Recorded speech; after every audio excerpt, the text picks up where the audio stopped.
It's a surprising victory for some in South Carolina. History will now show that 14-year-old George Stinney Jr. wasn't given a fair trial 70 years ago. You cannot afford them due process of law if you don't give them if you don't put the state's case to the test.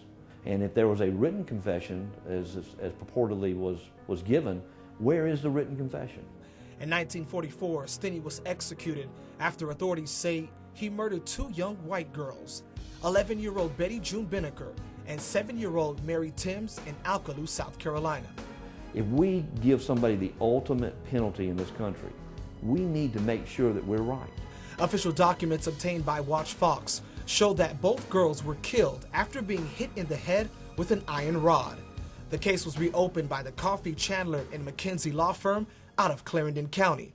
The attorneys believe that Stinney was falsely convicted due to racial tension and segregation. A two-day hearing for the case back in January drew international attention. Family members on both sides testifying at the Sumter County Judicial Center. Binnicker's niece, Frankie Dykes, wasn't alive at the time of the killings. Dykes says there's no need to look into the case.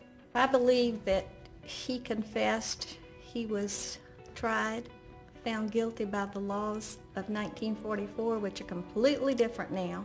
It can't be compared, and I think that it needs to be left as is. Stinney's two sisters, Amy and Catherine, were both alive when he was executed.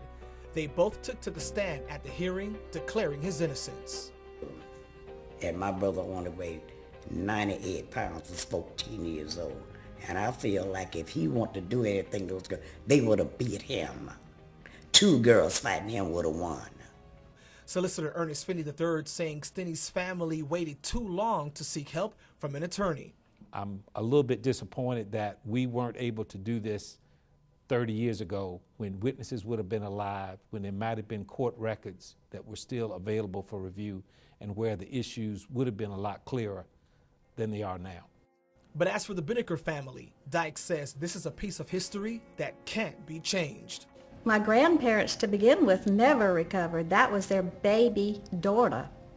That was my mother and my aunt and my two uncles' baby sister. They doted on her. The lawyers who brought the case want to stress this wasn't about trying to figure out if Stinney was guilty or not. They just wanted to make sure he was given a fair trial. In Sumter County, Freddie Clairvaux, WACH Fox News.